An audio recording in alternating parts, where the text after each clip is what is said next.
Rapid support forces from the area. Police reported that 11 bodies, including those of women and children, were retrieved from the deep well located in the Faya neighborhood. Colonel Abdul Rahmani Hassan, who leads the civil defense team in Khartoum, stated that the search was initiated after residents alerted authorities about a dead body found in the well. Authorities believe the victims were killed by the Rapid Support Forces RSF and subsequently disposed of in the well while the paramilitary group controlled the area. Well, the military has since regained control of that region earlier this month as part of its broader offensive in Khartoum and Omdurman. Let's take a break now on the program. Still to come.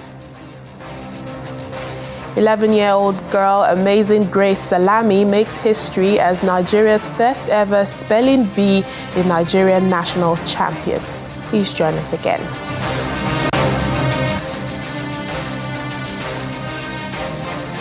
Welcome back to the program. In Senegal, a group of young women have successfully launched an agribusiness by combining their new skills in filmmaking and farming in their rural homeland. This is in collaboration with the International Fund for Agricultural Development of the United Nations.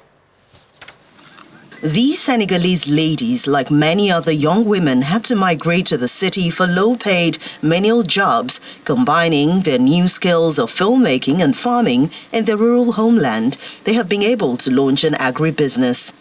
YouTube is not the first place you would expect to find a young Senegalese farmer like Anta, but she and her 4 friends are now making a successful living cultivating vegetables in their home village in Ngodiane while growing their business online via social media. The idea for our YouTube channel, Zenith TV, was to publicize our activity and do marketing too. It is a far cry from their lives 3 years ago when the girls had to drop out of school early and the only prospect for employment was casual work as housekeepers in the capital, Dakar. 1 in 3 rural women in Senegal is unemployed, even more in rural areas, while many young women head to the cities to look for domestic work. Many of the men take a more dangerous route. We have brothers here in the village who went over to Europe, but there are many people who died in the sea. In 2022, the women joined the agribusiness project funded by the UN's International Fund for Agricultural Development IFAD, the African Development Bank, and the government of Senegal. It aims to provide training and loans to rural youth in Senegal so they can set up their own agribusinesses. But their participation as women received a negative reaction in their community. Even before Agri Jeune, people laughed at us and made fun of us when we were training. Young rural women in Senegal face multiple challenges. They lack access to productive resources like land and finances. They have significantly high literacy rates in some rural areas. They lack representation in rural institutions and lack, formal training on business management and managing enterprise. Despite these challenges, these young women are now a successful vegetable growing business, growing produce like peppers and tomatoes they can sell in their communities. As well as a loan to start up their business, they also receive further training in computer science, specializing in horticulture, and so the idea for the YouTube channel came about. The channel has helped them market their products to a wider audience and improve their communication skills. Everyone knows that Africa has enough sun, land and abundant water. Why not stay here in your territory or here in Senegal to work the land, because the land does not lie. The AgriJeune project is directly reaching 80,000 rural young people and creating over 8,000 decent jobs, of which 50% are for rural young women. And we are seeing great results to date, with increased entrepreneurial spirit among these young women, and also increased incomes to not only meet their daily needs, but also reinvest and expand their businesses. These young women are very vibrant and are great champions and leaders within their communities. The cameras may only be a sideline, but these women are focusing on building their business both in the field and online. In South Sudan, the United Nations mission in the country has paid tribute to the crew of the ill-fated UN helicopter that flew into Nasir, Upper Nile State, on an evacuation mission on the 7th of March. UN peacekeepers gathered to honor a fallen hero, the one crew member that was killed after their helicopter came under fire on the ground, injuring 2 other people. Special representative of the Secretary General and the head of the UN mission, Nicholas Haysom, says the United Nations mission honors not only their colleague who sacrificed his life in the line of duty and in the cause of peace, but also to the resilience of those who survived the attack. Crew member from Ukraine was sent as part of a team that flew UNMISS aircraft into Nasir in Upper Nile State. Extraction mission was part of an interactive effort to prevent further violence and to de-escalate tensions in Upper Nile and here in Juba, which had a potential at that point of spilling out into other parts of the country. We recognize today the heroic nature of what Sergi did and his teammates, what they did on that tragic day, and we are proud to have been and to be part of his and your lives. Still in South Sudan, hundreds of people are taken to the streets of Yambio town in western Equatoria State. These are local women groups, civil society activists and community members, all supporting the causes of women and girls and advocating for gender equality. It's part of events celebrating the International Women's Day. Dramas, dances and other musical performances marked the occasion, supported by the United Nations mission in South Sudan and humanitarian partners, behind the national theme, empowering women and girls to promote equality, safety and a healthy environment. We believe women are peace ambassadors, but they need to be empowered. They need to carry some weight whereby they can stand and preach messages in various places.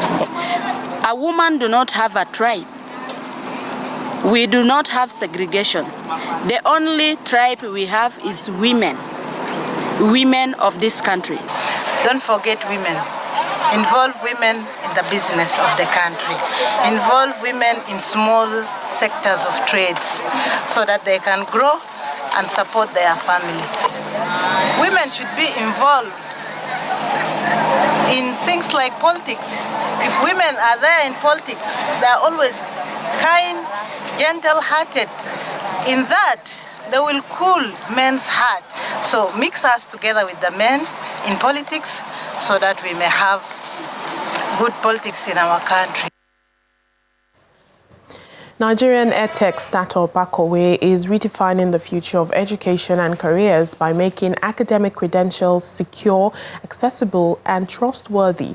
The online platform helps educational institutions issue certificates digitally and securely using blockchain technology. Meet Ayodeji Agbola, the founder of Akowe, an EdTech startup servicing the education sector in a different way.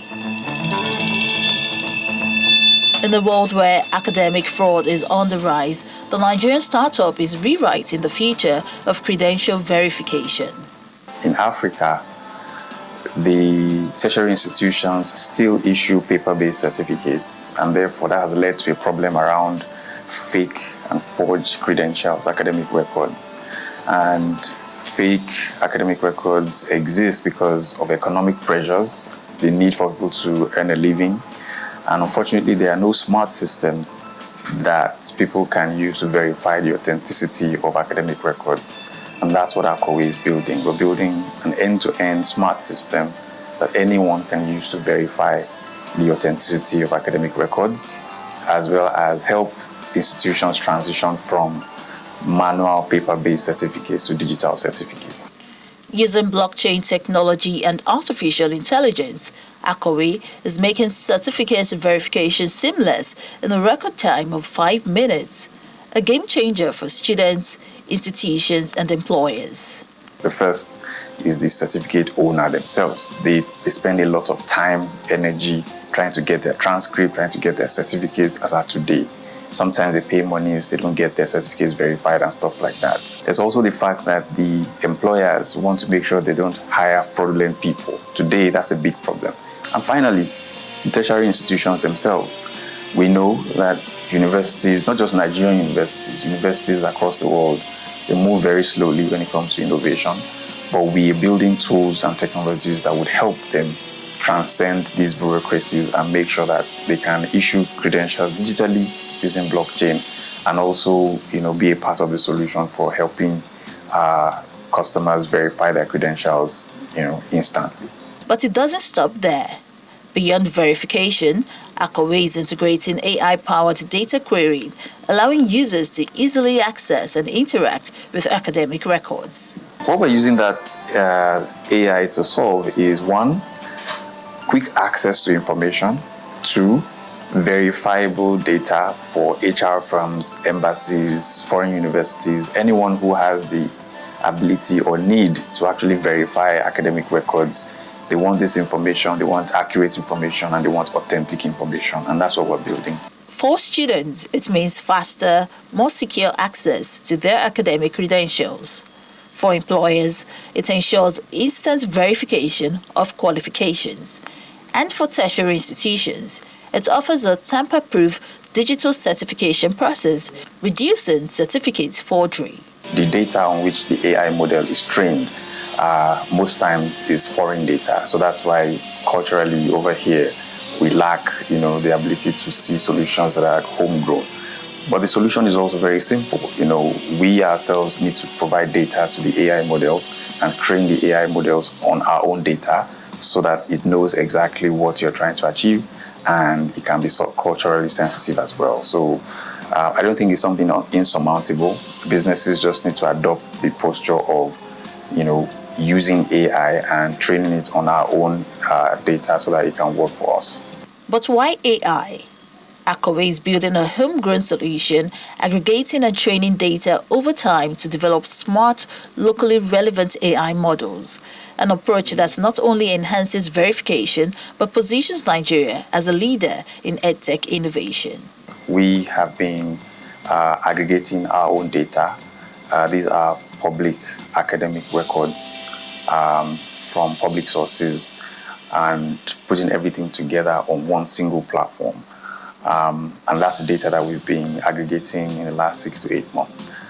This data is about 300,000 records strong as of today, and we are constantly adding more records to it. And this is the data that we're using to train our AI models. By combining AI and blockchain, the startup is changing the way credentials are issued, stored, and verified, setting a new standard for academic verification.